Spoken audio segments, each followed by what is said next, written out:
방주라고 하는 제목, 방주 속에 들어있는 비밀, 그럼 방주, 언어로 보면 테바, 방주, 테바 이렇게 돼 있거든요.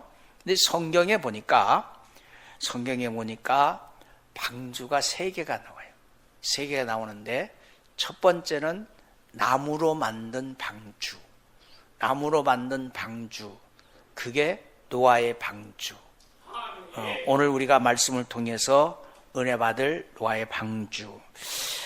지금 우리가 가지고 있는 성경에는 그 나무를 고프레라고 말하고 있지만 성경은 그 나무를 잣나무라고 말했다. 무슨 말이야? 한국적 정서에 맞는 나무의 이름으로 번역을 해놨다. 이 첫 번째 나무로 만든 방주는 택한 받은 사람이 들어가서 구원을 얻는 방주, 택한 받은 사람이 들어가 멸망을 피하는 방주, 이 방주가 노아의 방주입니다.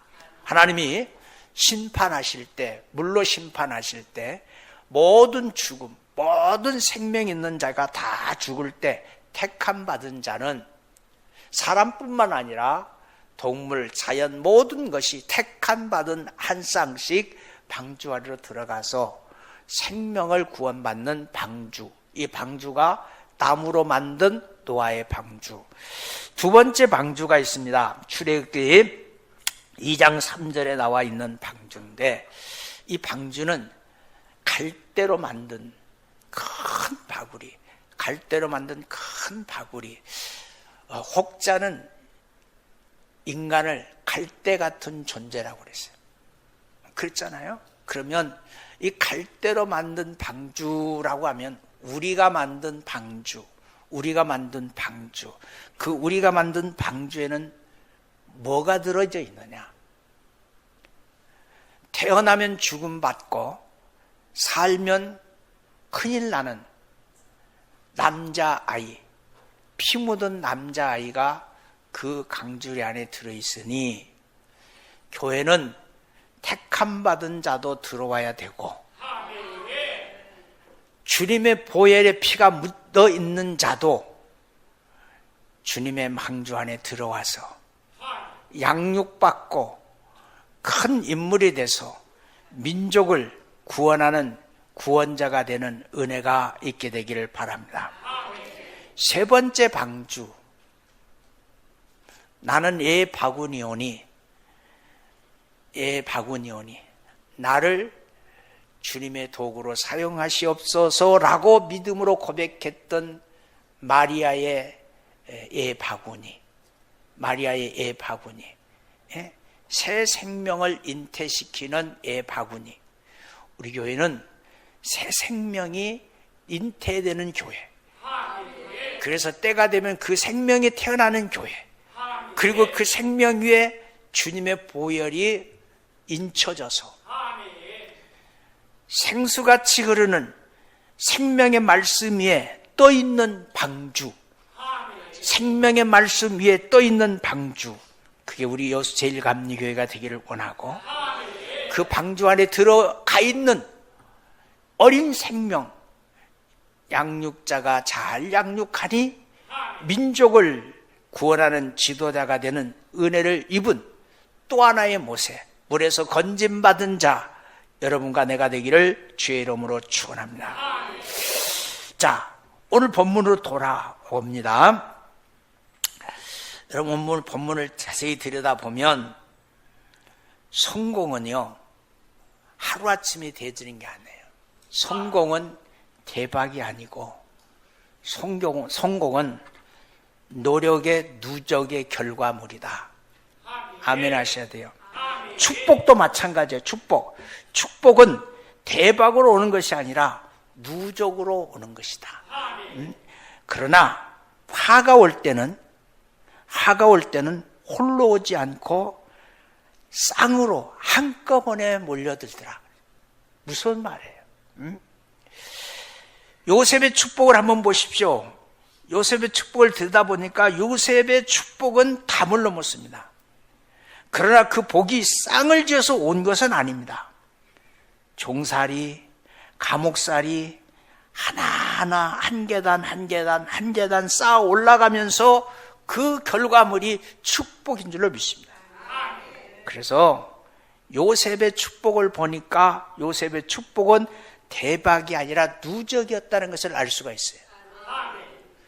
반대로 욥의 하를 보니까 그는 동방에서 의인 중에 의인이고 부자 중에 부자였어요.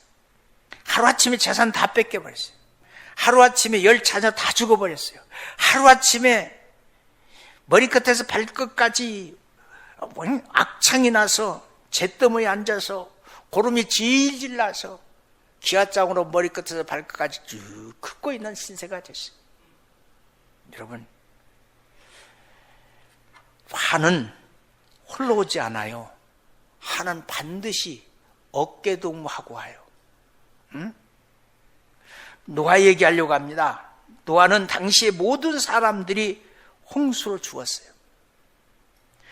하나님이 천지를 창조하시고 사람으로 하여금 온 세상을 다스리라고 하셨습니다. 특권을 주셨습니다. 그런데 하나님의 말씀에 순종해야 될 사람이 하나님을 배반하고 하나님의 원수인 마귀와 친구가 되어버렸어요. 하나님의 사람을 창조하신 하나님은 그 창조하신 하나님은 사람을 창조했는데 사람을 보면서 탄식하십니다. 그래서 하나님이 결심하셨어요. 홍수로 온 세상을 멸하기로 작정하십니다. 그때 모든 사람들은 미안해요. 누워서 음탄하고 앉아서 슬퍼 마시고, 제가 이렇게 조금 세게 얘기했어. 이해하시죠? 예? 그냥 누워서 음탄하고 일어나서 술 처퍼먹고, 예?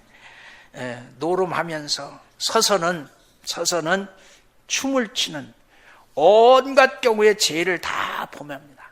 그러나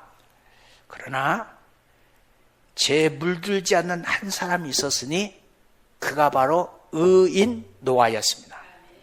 하나님은 노아만 의인이기 때문에 살리고 싶었어요.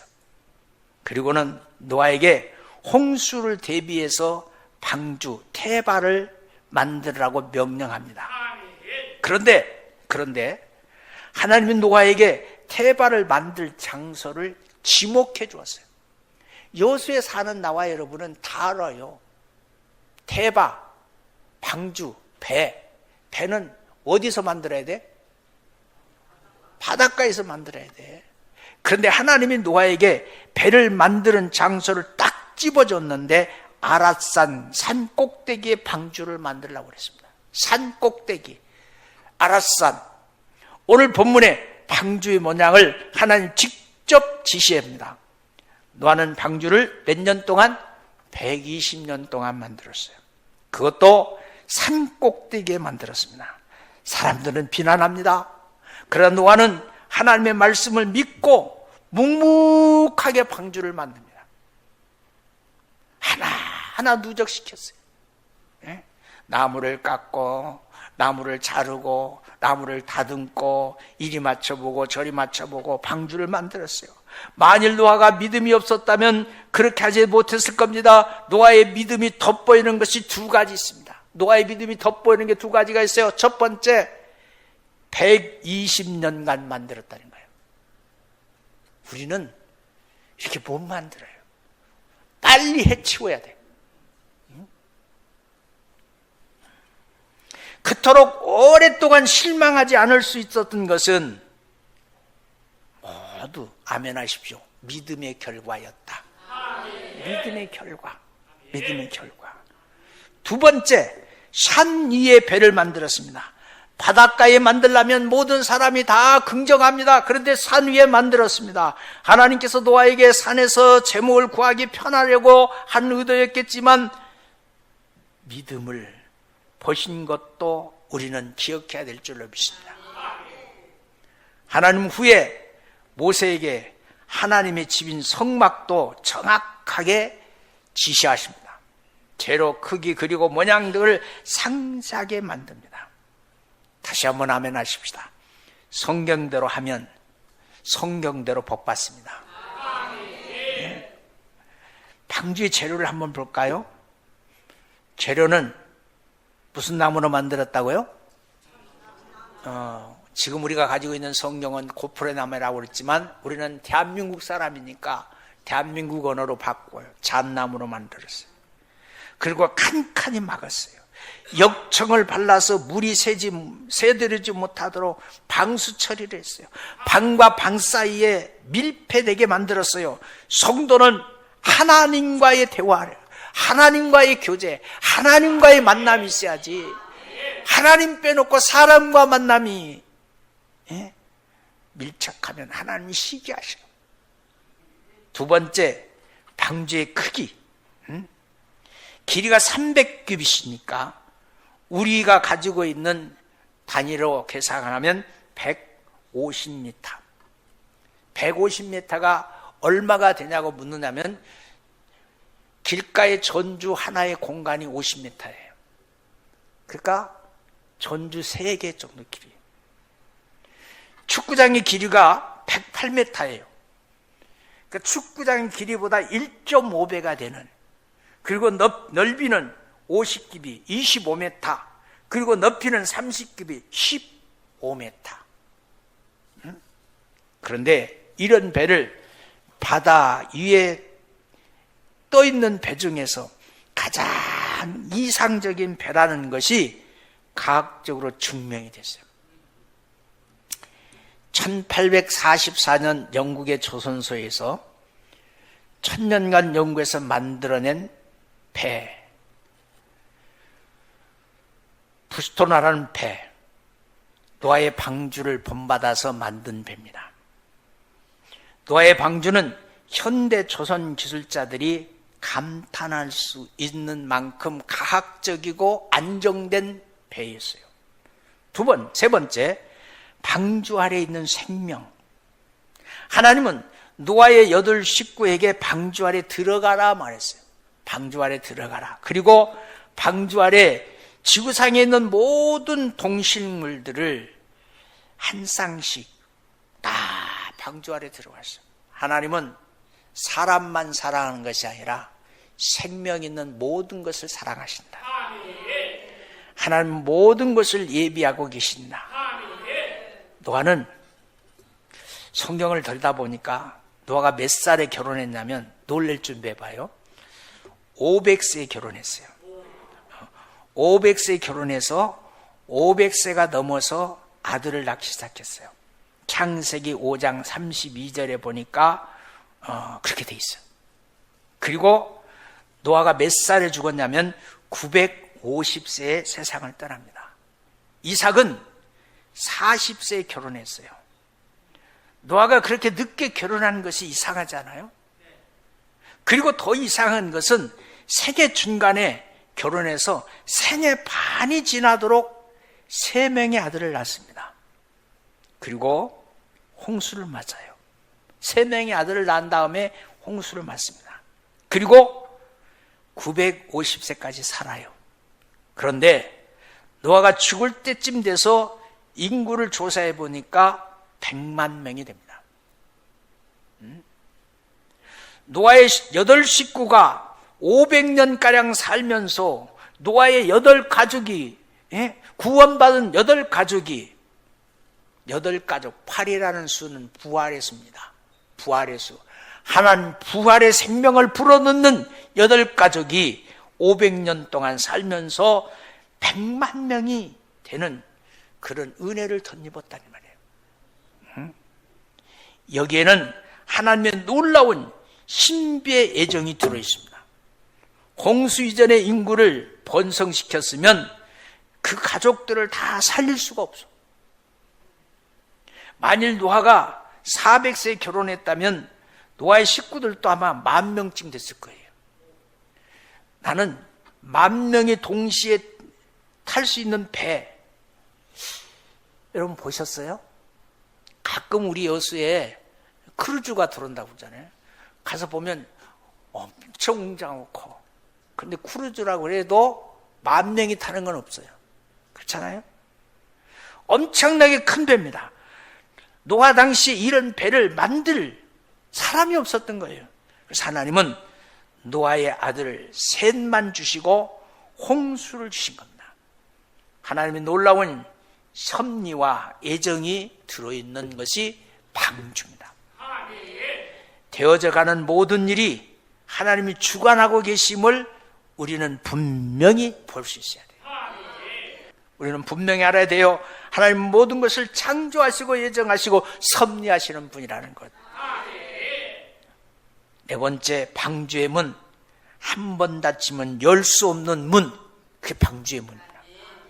근데 이상한 것 하나 있습니다. 창을 2로 하나 내고 문은 옆으로 하나만 만들었습니다. 2로 하나, 옆으로 하나.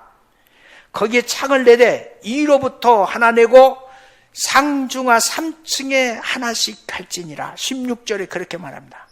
이 문은 바로 누구를 상징하냐면 예수 그리스도를 상징합니다. 요한복음에 보면 예수님의 성격을 7가지로 말하고 있는데 예수님은, 우리는 이렇게 말해요. 그분은 나의 선한 목자입니다. 그분은 나의 생명의 떡입니다. 그분은 나의 빛입니다. 그분은 나의 길입니다. 그분은 나의 진리입니다. 그분은 나의 생명입니다. 그분은 천국 가는 문입니다.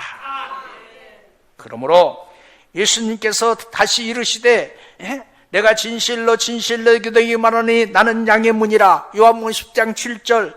방주에 낸 옆구리 문은 바로 예수 그리스도. 그분이 십자가에서 노마 군병에서 노마 군병의 손에 들려있는 창에 의해서 옆구리가 찔려지는 그 순간 그의 몸속에 있는 모든 수분이 한 방울도 남지 않고 쏟아져서 오늘 나와 여러분의 심령 속에 겉사람과 속사람 속에 주님의 보혈이 인쳐져서 성령의 사람, 믿음의 사람으로, 선결의 사람으로 바꿔지는 은혜가 있는 줄로 믿습니다. 이 문을 보면서 우리는 예수님의 4가지 특징을 발견할 수 있어요. 4가지 특징. 첫 번째, 한 분이신 예수님. 방주는 거대한 항공모함입니다. 이미 언급한 대로 축구장의 1배 반 정도 되는 배입니다. 상상해 보십시오. 그런데 큰 방주에 문이 하나밖에 없다는 거예요. 사실 상상해 보십시오. 천국은 거대한 곳입니다. 수천 년 동안 이 땅에 살아온 사람들을 구원받을 수 있는 문은 오직 하나밖에 없으니 오직 예수입니다. 누가는 말합니다. 사도행전 4장 12절에 다른 이로서는 구원을 얻을 수가 없나니 천하 인간을 구원할 만한 다른 이름을 우리에게 주신 일이 없느니라. 예수밖에 없어요. 예수밖에 없어요. 타 종교에서 기독교가 너무 독선적이라고 혹평합니다. 기독교만 구원이 있다고 강력하게 주장하기 때문에 그렇습니다. 그러나 여러분 보세요. 예수 밖에는 구원이 없어요. 예수 안에 구원이 있는 거예요. 석가모니로 구원받을 수 없어요. 공자로 구원받을 수가 없어요. 마음에서로 구원받을 수가 없어요. 오직 예수만 구원의 길을 열어놨습니다. 천하 인간의 구원을 만한 다른 이름은 없습니다. 우리는 오직 예수로만 구원받을 수 있습니다. 오직 예수님만이 우리의 죄를 짊어지고 가는 어린 양이라는 것 고백하시기를 바랍니다. 두 번째, 생명 되신 예수님. 방주의 문이 오직 하나입니다. 예수님은 문이십니다. 그런데 이 문은 무엇으로 만들어졌습니까? 노아의 식구 8명이 들어가는 문입니다. 지구상의 온 짐승이 들어가는 문입니다. 노아의 홍수 때 방수 안에 들어간 생명만 살았고 방주 밖에 있는 생명은 다 죽었습니다. 사람도 짐승도 모조리 죽었습니다. 생명과 죽음을 갈라놓는 문 안에는 생명이요, 문 밖에는 죽음입니다. 예수 안에는 생명이요, 예수 밖에는 죽음입니다. 오늘 본문의 3곳에서 이런 말을 합니다. 먼저 17절, 내가 홍수 때 땅을 일으켜 무릇 생명의 기식 있는 육체를 천하에서 멸절하려니 땅에 있는 자들은 다 죽으리라. 19절, 너는 각기 암수 한 쌍씩 방주로 이끌어들여 너와 함께 생명을 보존케 하리라. 죽으리라 보존케 하리라. 20절 새와 그 새 종류대로 육축이 그 종류대로 땅에 기는 모든 것이 그 종류대로 각기 둘씩 내게로 들어오리니 그 생명을 뭐하리라? 보존케 하리라. 문 안에는 생명, 문 밖에는 죽음이라는 것은 분명히 근거하고 있으니 우리는 아무리 세상이 화려하고 세상이 아무리 우리를 유혹해도 문 안에 있는 성도들이 되시기를 주의 이름으로 축원합니다. 그래서 예수님은 생명이에요. 예수님은 하나님의 영원한 생명과 우리의 일시적인 생명을 이어주시는 생명이신 그리스도예요. 노아의 방주의 문은 생명 대신 예수님을 상징하는 겁니다. 세 번째, 새로 시작하신 예수님. 이제 지구상의 모든 사람과 동물은 다 죽었습니다. 방주 안에 들어간 동물의 시작이고 방주 안에 들어간 8 식구가 인류의 시작입니다. 우리는 모두 노아의 후손이 되어 있는 거예요.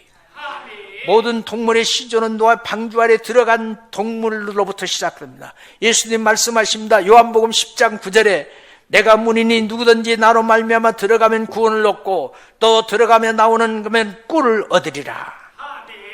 방주의 문은 새로운 시작입니다. 이사야 선지자는 예수님을 순이라고 말합니다. 이사야 53장 2절부터 3절, 순은 모든 일의 시작이라는 뜻입니다. 네 번째, 옆에 계신 예수님. 방주문이 옆으로 내라고 하나님 명령하셨어요. 앞에 문을 내지 않고 뒤로 내지 않고 옆에 문을 냈어요. 문은 예수님입니다. 그런데 예수님은 우리 옆에 계신 분. 우선 예수님 우리 옆에 오셨어요. 예수님이 땅에 있을 때 정통 종교인들은 바리새인, 서기관, 서두관, 사두개인들은 오시지 않았습니다. 예수님은 마리아에게 오셨습니다. 정통으로 오지 않고 비정통으로 오신 거예요. 주르러 오지 않고 비주르러 오셨어요. 옆구리로 오셨어요. 그래서 사람들은 예수님을 보고 기신양 바알세부를 힘입었다고 마태복음 12장 24절에서 말합니다. 서기관과 바리새인들이 같지 않다고 말합니다. 마태복음 7장 28절부터 29절에 그래서 예수님을 이단 시비로 몰아세운 적이 있습니다. 예수님은 제사장 중에 제사장이요 대제사장이요 큰 대제사장이요. 근데 예수님은 내 이쪽 속으로 오시지 않고 유다 지파로 오셨습니다. 히브리 기자는 그래서 별다른 대제사장이라고 말하고 있는 겁니다. 히브리 6장 20절, 7절, 쭉 7장 6절, 8장 11절 예수님 옆에서 오셨어요. 그리고 예수님은 하나님 옆에 계시는 분입니다. 오늘 이 시간도 예수님은 하늘 우편에 계십니다. 그리고 우리를 위해서 지금도 끊임없이 중보하고 계십니다. 스데반이 순교당할 때 하늘을 보니 예수님이 하늘 우편에 앉아있는 모습을 보았다고 사도행전 7장 55절에서 말합니다. 방주는 하나님이십니다. 예수님은 하나님 옆에 계십니다. 그래서 방주 옆에 문을 내라고 말씀했습니다. 그러므로 노아의 방주의 문은 하나입니다. 옆에 있습니다. 이 문은 생명의 문이요 시작의 문이요 예수님을 의미하는 문입니다. 방주의 문은 믿는 이에게는 열릴 것이요 복음을 받아들이지 않는 이는 아무리 위급한 상황에 문을 두들겨도 열리지 않는 문이니 우리는 믿는 무리 가운데 있어서 열린 문 안에 들어가 마지막 종말의 때 구원받는 성도들이 되시기를 주님의 이름으로 축원합니다. 기도하겠습니다. 하나님,